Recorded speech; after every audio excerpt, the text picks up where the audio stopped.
หลายครั้งในชีวิตเราอาจจะเข้าใจผิดว่าความยากลำบากคือสัญญาณว่าพระเจ้าไม่รักเราแต่พระคัมภีร์กลับบอกตรงกันข้ามการตีสอนของพระองค์ไม่ใช่การลงโทษที่ทำร้ายเราแต่เป็นการฝึกฝนของพระบิดาผู้รักพระบุตรของพระองค์อย่างลึกซึ้งนี่คือการรักของพระองค์วันนี้เราจะมีการศึกษาและการ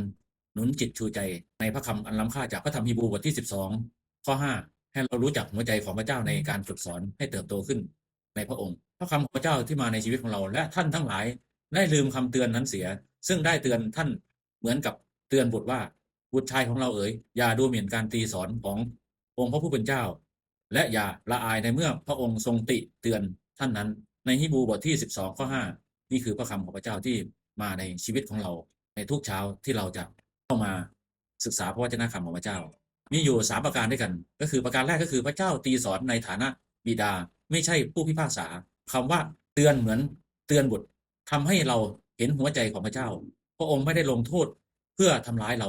แต่ทรงสอนเพื่อทำให้เราคลายเพื่อให้เราคล้ายพระคริสต์มากยิ่งขึ้นนี่เป็นการรักระดับบิดาที่ลึกซึ้งและมั่นคงที่สุดคือความรักของพระเจ้ามาในชีวิตของเราเมื่อพระเจ้ารักพระเจ้าก็จะตีสอนเราอย่างที่สองก็คืออย่าดูหมิ่นการตีสอนอย่ามองเอาผลของการฝึกฝนของพระเจ้าบางครั้งเราผ่านความเจ็บปวดหรือไม่เข้าใจแต่ถ้าเรามองด้วยสายตาแห่งความเชื่อเราจะเห็นมือพระเจ้าที่กำลังทำให้เราเติบโตความพยายามความยากลำบากไม่ได้ทำร้ายเราแต่หล่อหลอมเราให้เป็นเหมือนทองคำที่ผ่านไฟที่การผ่านการถลุงของไฟอย่างที่สามก็คืออย่าละอายใจเพราะว่าพระเจ้าตำหนิเพื่อดึงเราให้กลับมาหามาเข้ามาใกล้พระองค์มากยิ่งขึ้นกว่าเดิมการติเตือนของพระเจ้าไม่ใช่การผลักเราออกไปแต่เป็นการเรียกให้เรากลับมาอยู่ในอ้อมพระหัตถ์ของพระเจ้าพระองค์กำลังพาเรากลับสู่เส้นทางที่ดีที่สุดสำหรับชีวิตของเราและทำให้เราค้นพบพระประสงค์แท้จริงของพระเจ้าอีกครั้งก็คือน้ำพระทัยของพระเจ้าที่ล้ำค่าแล้วก็รักพระบุตรรักบุตรรักพระเยซูคริสต์ก็เหมือนกับรักเรานี่คือบทเรียนที่มาในชีวิตของเราในทุกเช้าท้ายครับการตีสอนของพระเจ้าในชีวิตของเราไม่ใช่สัญญาณแห่งความผิดหวังแต่เป็น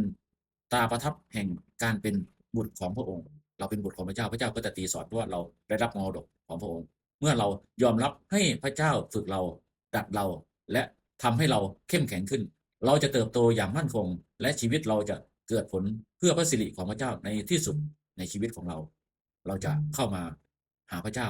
เราจะบอกกับพระเจ้าว่าเราไม่สามารถที่จะทำเองได้เราไม่สามารถที่จะทำให้เรา